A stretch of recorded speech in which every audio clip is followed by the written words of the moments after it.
Hello. Good morning. How are you? I'm well. I'm well. Nice to see you. Likewise, likewise. There's quite a lot of questions in people's minds about what's going on and what is going to happen with this virus, and in particular with our economy. And I thought, uh, interesting way to answer some of those questions for myself and for some of those people would be to have a conversation with you and get a sense of what you're thinking. Thanks for having me, and thanks for opening this conversation. I think it's very important in these times to have as much information on these issues as one can get, and for the public to be as informed as possible. One of the big issues that I have, and one of the things I'm thinking about, is how we should think about opening up the economy. Which are the parts you think of the economy that are critical to be opened up, and what's the sequence of opening up? It's a great question because I think as we turn from trying to bend the curve on infections and preventing hospitals and medical facilities from being overwhelmed, we have to start thinking about restarting people's livelihoods. It's all too easy to have a lockdown forever, but obviously that is unsustainable for the economy. So it has to be a sequencing. First, the places where you can maintain distancing, and it's not just distancing in the workplace, it's also distancing to and fro from the workplace, the transportation structure. Do people have private means of transport, their cycles or their scooters, or even cars? Or do they depend on public transport? And if it's public transport, how do you maintain distance in public transport? So there's a lot of work that needs to be done, both on creating the structures as well as ensuring at the workplace it is relatively safe, as well as ensuring if there are accidents, there are fresh cases, how do you isolate quickly without having to go to a second lockdown or a third lockdown? Those will be devastating if we have to go there. That's what a lot of people say, that if you get into a cyclical lockdown, if you open up and then you're forced to shut down, and then you open up and you're forced to shut down again, then that is devastating for economic activity because it would completely destroy trust. You'd agree with that? I think that's right, because that would suggest, you take even a second lockdown, it means that you haven't been completely successful in doing in reopening. And that raises questions of if you reopen again, will you go into a third lockdown? So it does diminish credibility. That said, I don't think we have to aim for 100% sort of success. That is zero cases when we open up. That's unachievable. What we have to do is manage the reopening so that when there are cases, we isolate them. But at the heart of that management, knowing which areas are having heavy infections, which areas are not, at the heart of that process, of course, is testing. And there's a sense in India, and that the testing capability is in itself limited. That we're a big country, and that our ability to test, like the United States or like the European countries, is comparatively limited. So how would you think about it with a sort of low level of testing? I mean, would you? It's a great question because take the United States right now. It's ramped up to about 150,000 tests per day. But the consensus amongst experts, certainly the epidemiologists, is that to really be confident about opening up, you have to triple that to 500,000 tests a day at least. And some are talking of numbers in the millions. Well, I mean, just multiply by 4 to get 4.5 to get India's population. And you're talking about 2 million tests a day if you want to get the level of confidence that you have in the United States. And clearly, we are nowhere near that. I think we're somewhere around 25, 30,000 tests a day at this point. But we have to be cleverer about opening up, which means perhaps do mass testing. Take, 1,000 samples, and then check in a mass way whether there is any sign of the virus in those 1,000 samples. And if you do find that, then go deeper into that particular sample and check who it might be. But this way, I mean, these are ways of testing which reduce the burden on the test infrastructure and can allow us to try and vet much more. It's in some sense less intensive, but it is cleverer. We have to be cleverer about the reopening because we simply can't wait till we have that kind of facility. There's going to be the impact of the virus, and then after some time there's going to be the impact on the economy, a sort of blowback impact that is going to come, real impact that is going to come a couple months from now. How do you sort of make the balance between fighting the virus right now and fighting the consequences of the virus 3 or 4 months down the line?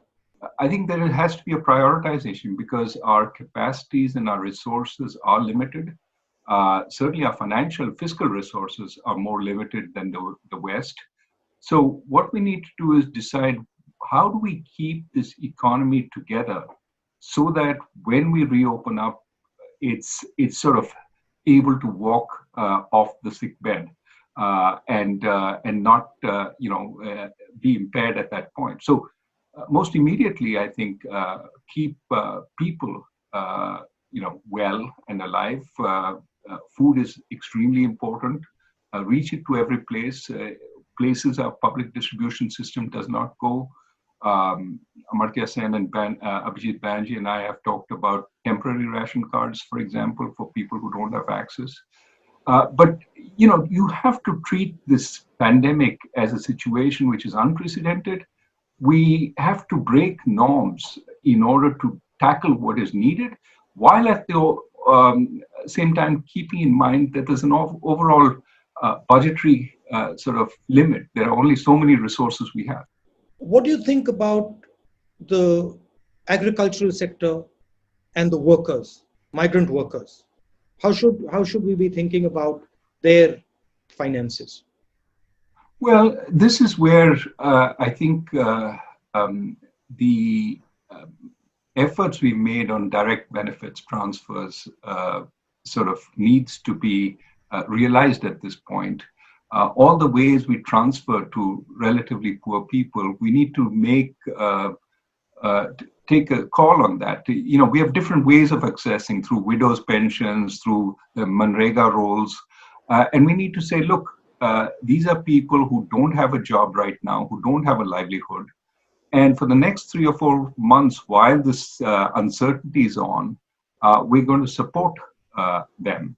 But in terms of the sort of priority, keeping people alive and keeping them from having to go onto the street, in protest or looking for work is probably useful at a time of lockdown.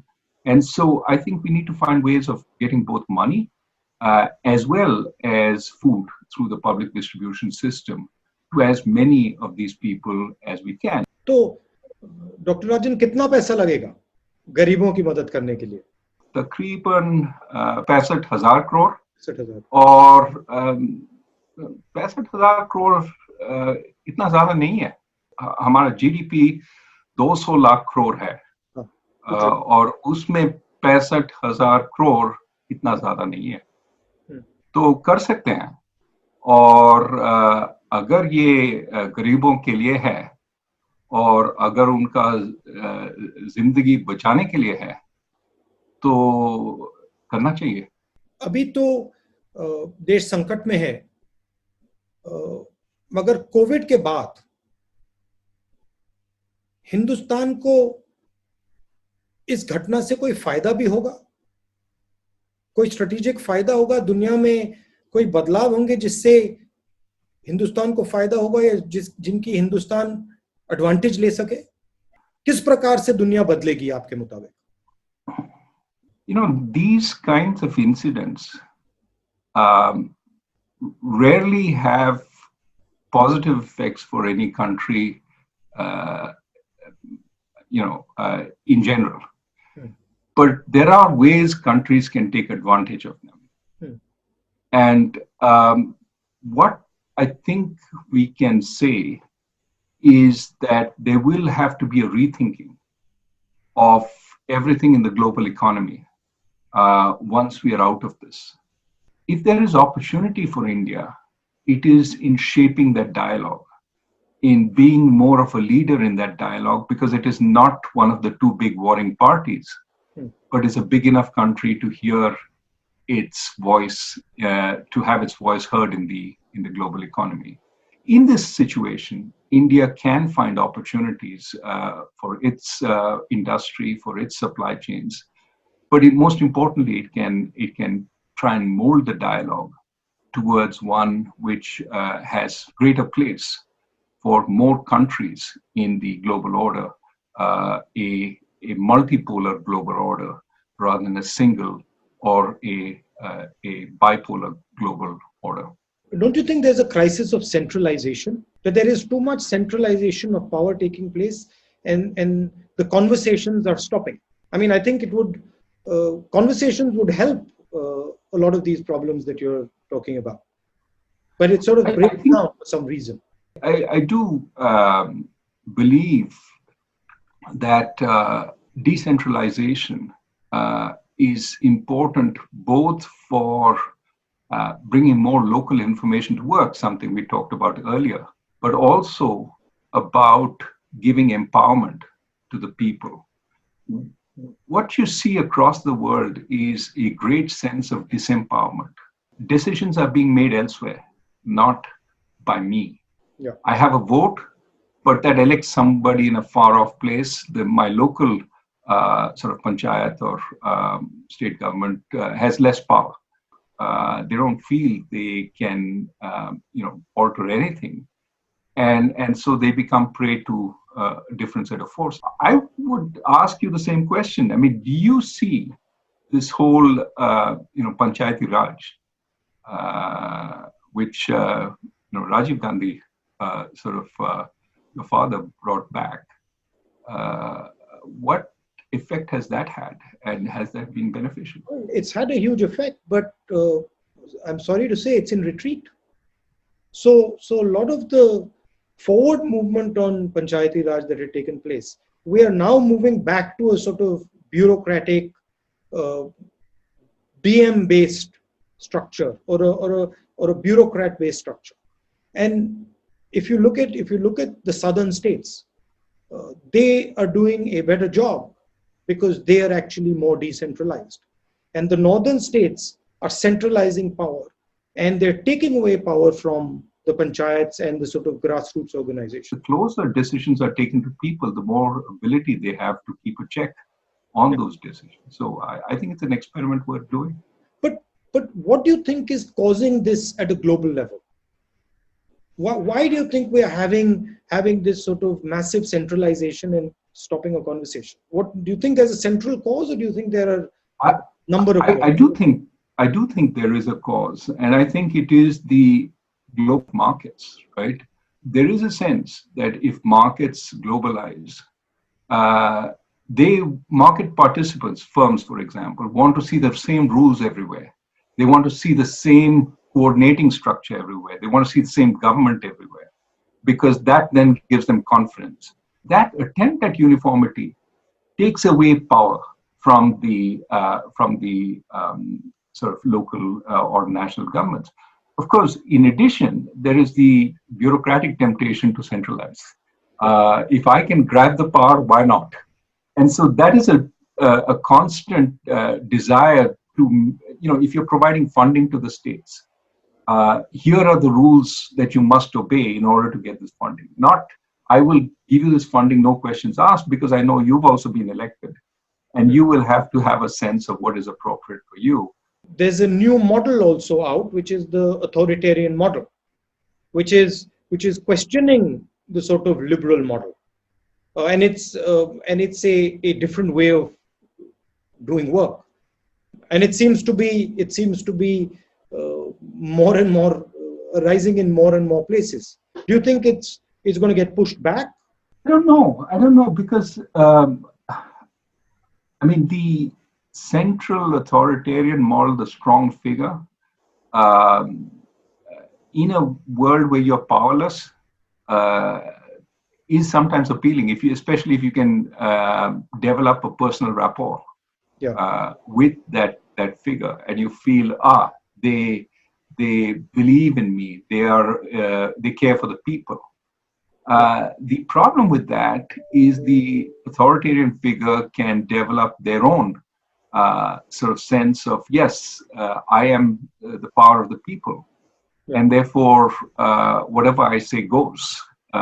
My rules apply, not the checks and balances, not the institutions, not the decentralized structure. Everything is going to go through me.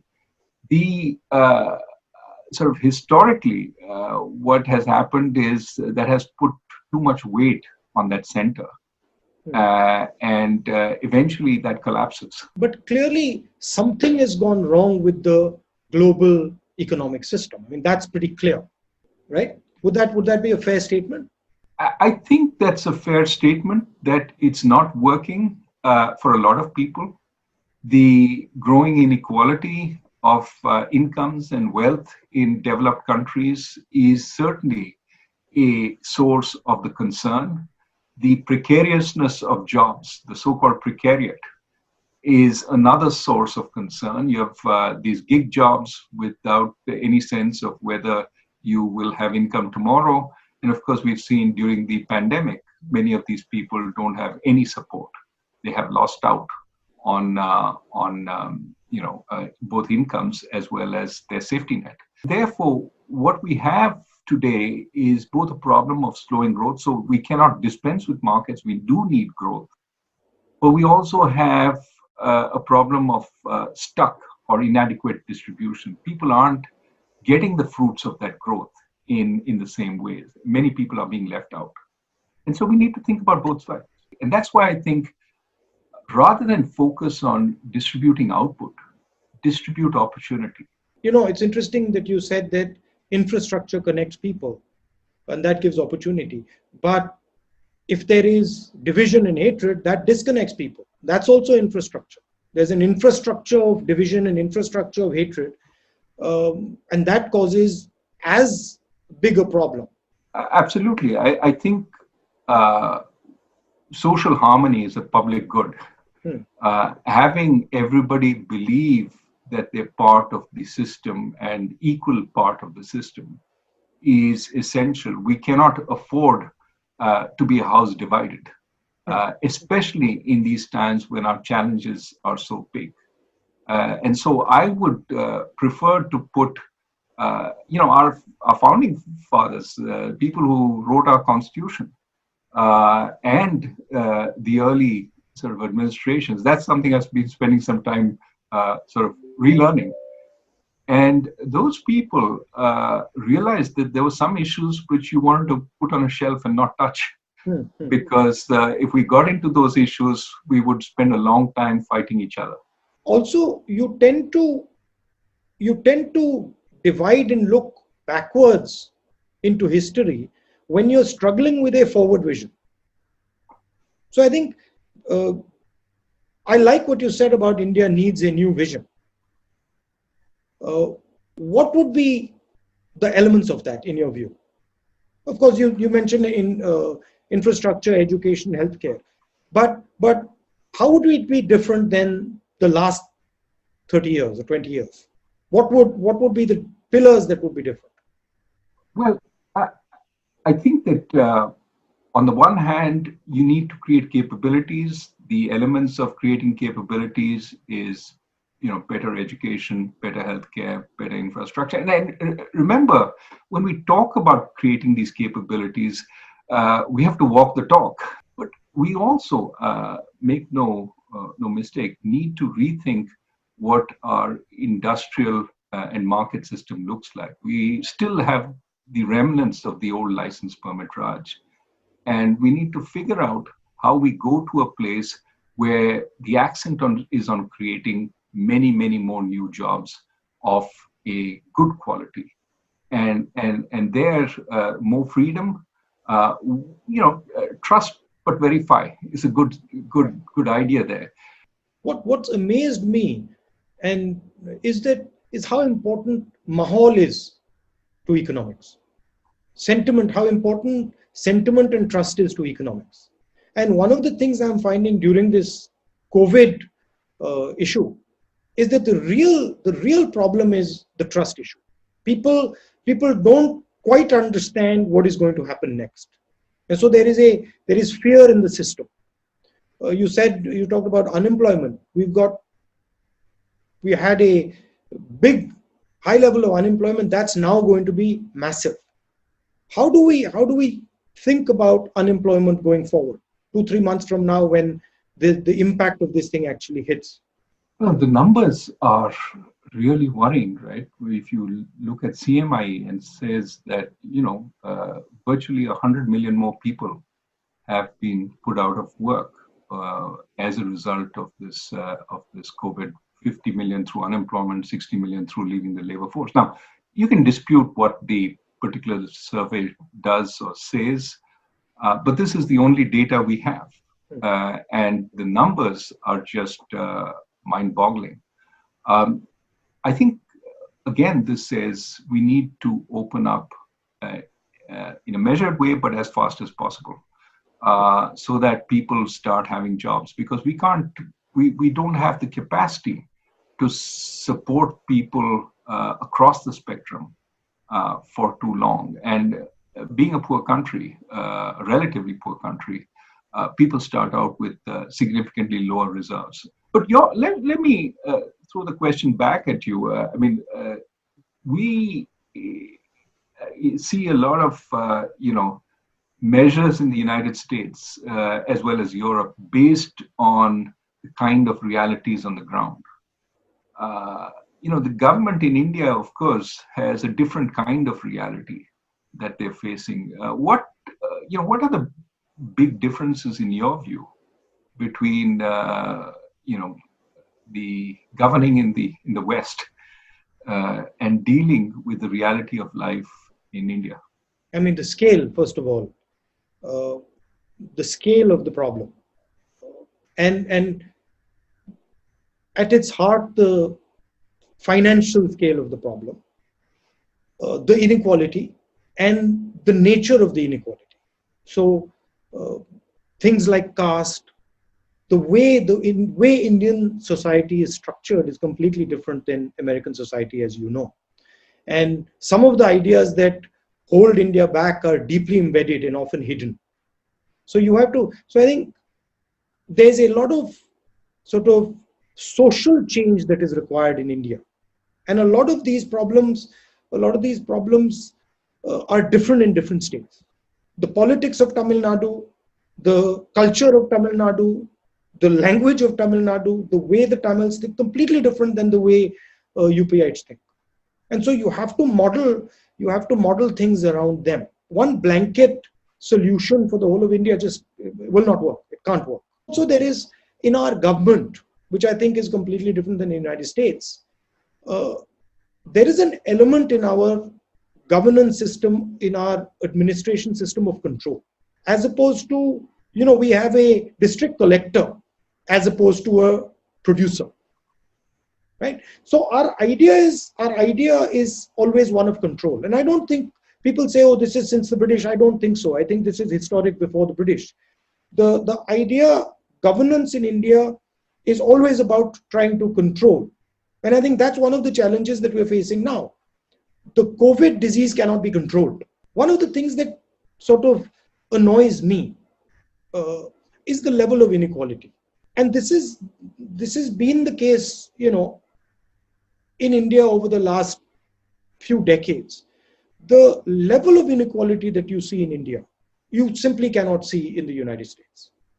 I mean, and so the type of things I always look at is how to sort of reduce this inequality, because I think once a system reaches a very high level of inequality, then it simply stops to work. I like Gandhiji's line, just go to the back of the line and see what's going on at the back of the line. This is a very powerful thing for a politician. It's underrated, but I think that's where a lot of the insights come in. How would you think about going forward, dealing with this inequality? It's visible in COVID also. I mean, the way India is treating its poor people, the way we are treating our poor people, migrants, versus the way the elite is being treated, two completely different ideas, two completely different Indias. And so, how do you merge these two Indias into one? Well, I think that, at the bottom of the pyramid, so to speak, we have some ways of making their lives a little better, but we need to think more carefully about reaching everybody there. And I think successive governments have worked on food, on healthcare, on education, and no doubt we can do a better job there. But in terms of challenges, it seems to me that there is certainly an administrative challenge in reaching everywhere and making sure that level of living is enhanced. But the greater challenge to me lies in the range between the lower middle class and the middle class, which is where we need, in a huge way, jobs, good quality jobs, so that people are not, dependent on a sarkari job and the comforts that come with it. So this is something that I think we need to work on. And this is where I think a tremendous expansion in the economy is absolutely necessary. We've seen over the last so many years a progressive decline in our rate of economic growth, when in fact we have so many young people entering the labor force. So I would say, let us not pick amongst possibilities, but create the opportunity for any kind of area to flourish. If there's a mistake we made in the past, we said, this is the only way to grow. And think of what, one of the most successful areas we've grown in software and outsourcing services. Who would have thought that that would be India's strength? And it just emerged. And some people even argue that it emerged only because the government didn't pay attention to it. Now, I'm not in that camp. But we need to allow for any possibility and let the enterprise of our people take a step. Well, thank you, Dr. Rajan. Thank you very much. It was a pleasure talking to you. And you're safe? I'm safe. Good luck with everything. Thank you. Bye.